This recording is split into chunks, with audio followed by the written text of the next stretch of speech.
Her dress soiled and dim, her bonnet crushed and battered with her tossings to and fro on the moorland bed.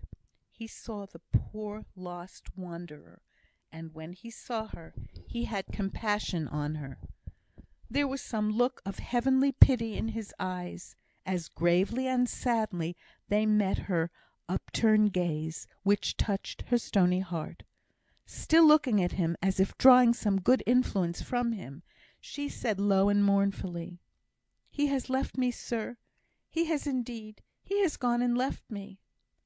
Before he could speak a word to comfort her, she had burst into the wildest, dreariest crying ever mortal cried. The settled form of the event, when put into words, went sharp to her heart. Her moans and sobs wrung his soul; but, as no speech of his could be heard, if he had been able to decide what best to say, he stood by her in apparent calmness, while she, wretched, wailed and uttered her woe. But when she lay worn out, and stupefied into silence, she heard him say to himself in a low voice: "Oh, my God, for Christ's sake, pity her!" Ruth lifted up her eyes, and looked at him with a dim perception of the meaning of his words. She regarded him fixedly in a dreamy way, as if they struck some chord in her heart, and she were listening to its echo. And so it was. His pitiful look, or his words, reminded her of the childish days when she knelt at her mother's knee, and she was only conscious of a straining, longing desire to recall it all. He let her take her time, partly because he was powerfully affected himself by all the circumstances, and by the sad pale face upturned to his, and partly by an instinctive consciousness that the softest patience was required. But suddenly she startled him, as she herself was startled into a keen sense of the suffering agony of the present. She sprang up and pushed him aside, and went rapidly towards the gate of the field. He could not move as quickly as most men, but he put forth his utmost speed. He followed across the road, on to the rocky common; but as he went along with his uncertain gait in the dusk gloaming, he stumbled, and fell over some sharp projecting stone. The acute pain which shot up his back forced a sharp cry from him; and when bird and beast are hushed into rest, and the stillness of night is over all, a high pitched sound like the voice of pain is carried far in the quiet air.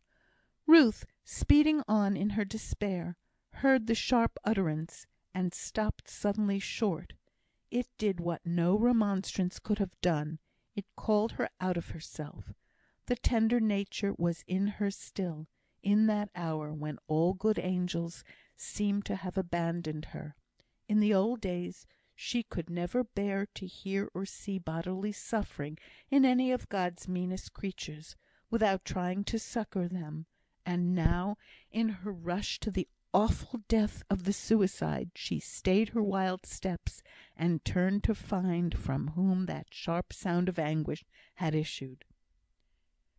He lay among the white stones, too faint with pain to move, but with an agony in his mind far keener than any bodily pain, as he thought that, by his unfortunate fall, he had lost all chance of saving her. He was almost overpowered by his intense thankfulness when he saw her white figure pause, and stand listening, and turn again with slow footsteps, as if searching for some lost thing. He could hardly speak, but he made a sound which, though his heart was inexpressibly glad, was like a groan. She came quickly towards him. "I am hurt," said he. "Do not leave me." His disabled and tender frame was overcome by the accident and the previous emotions, and he fainted away. Ruth flew to the little mountain stream, the dashing sound of whose waters had been tempting her, but a moment before, to seek forgetfulness in the deep pool into which they fell. She made a basin of her joined hands, and carried enough of the cold fresh water back to dash into his face and restore him to consciousness. While he still kept silence, uncertain what to say best fitted to induce her to listen to him, she said softly: "Are you better, sir? Are you very much hurt?" "Not very much. I am better. Any quick movement is apt to cause me a sudden loss of power in my back, and I believe I stumbled over some of these projecting stones. It will soon go off, and you will help me to go home, I am sure." "Oh, yes. Can you go now? I am afraid of your lying too long on this heather. There is a heavy dew." He was so anxious to comply with her wish, and not weary out her thought for him, and so turn her back upon herself, that he tried to rise. The pain was acute, and this she saw. "Don't hurry yourself, sir. I can wait." Then came across her mind the recollection of the business that was thus deferred; but the few homely words which had been exchanged between them seemed to have awakened her from her madness. She sat down by him, and covering her face with her hands, cried mournfully and unceasingly. She forgot his presence, and yet she had a consciousness that some one looked for her kind offices, that she was wanted in the world, and must not rush hastily out of it. The consciousness did not take this definite form. It did not become a thought, but it kept her still, and it was gradually soothing her. "Can you help me to rise now?" said he, after a while. She did not speak, but she helped him up, and then he took her arm, and she led him tenderly through all the little velvet paths, where the turf grew short and soft between the rugged stones. Once more on the highway, they slowly passed along in the moonlight. He guided her by a slight motion of the arm, through the more unfrequented lanes, to his lodgings at the shop, for he thought for her, and conceived the pain she would have in seeing the lighted windows of the inn. He leant more heavily on her arm, as they awaited the opening of the door. "Come in," said he, not relaxing his hold, and yet dreading to tighten it, lest she should defy restraint, and once more rush away.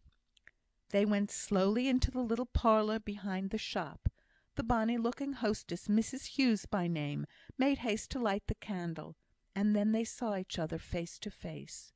The deformed gentleman looked very pale, but Ruth looked as if the shadow of death was upon her.